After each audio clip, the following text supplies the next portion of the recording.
बीड जिल्हा कारागृहामध्ये कुणालाही मारहाण झालेली नाहीये। बीड जिल्हा कारागृहात शांतता असल्याचं बीड जिल्हा कारागृह प्रशासनानं म्हटलंय। तर वाल्मिक कराड आणि सुदर्शन घुलेला मारहाण झाली नसल्याचं प्रशासनाकडून सांगण्यात आलंय। तर इतर 2 कैद्यांमध्ये वादामधून झटापट झाल्याचं सांगण्यात आलंय। कैद असलेले सुदीप सोनवणे आणि बंदी राजेश वाघमोडे यांच्यामध्ये वाद झाला होता असं देखील कारागृह प्रशासनानं सांगितलेलं आहे। इतर 2 कैद्यांमध्ये वाद झाला आणि त्यातून झटापट झाल्याचं देखील बीड जिल्हा कारागृहानं स्पष्ट केलंय। कैद असलेला सुदीप सोनवणे आणि बंदी राजेश वाघमोडे यांच्यात वाद झाला, त्यातूनच झटापट झाली असं देखील कारागृह प्रशासनानं स्पष्ट केलेलं आहे। त्यामुळे बीड जिल्हा कारागृहात कुणालाही मारहाण झाला नसल्याचं देखील प्रशासनाकडून सांगण्यात आलेलं आहे।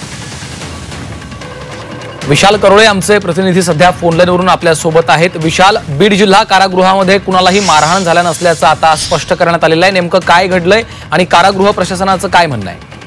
अगदी खरं, या पूर्ण प्रकरणाला आता एक वेगळं वळण मिळालं आहे। बंटी संदीप सोनवणे व राजेश वाघमोडे यांच्यात हा वाद झाला होता असं त्यांचं म्हणणं आहे आणि या दोघांचे समर्थक तिथे जमा झाले होते। जेलमध्ये 9 ते 15 जण हे सगळे एकमेकांच्या पुढे आले होते। नातेवाईकांना जो दूरध्वनी करायचा होता ती ही वेळ होती आणि या सगळ्यामुळे हा वाद झाला। सुरुवातीला शाब्दिक चकमक झाली आणि कर्मचाऱ्यांनी तिथं मारहाण सुरू केल्यानंतर तात्काळ तिथे कर्मचारी आले। या दोन्ही गटातल्या लोकांना त्यांनी वेगवेगळे केलं आणि वेगवेगळ्या बराकमध्ये बंद केलं।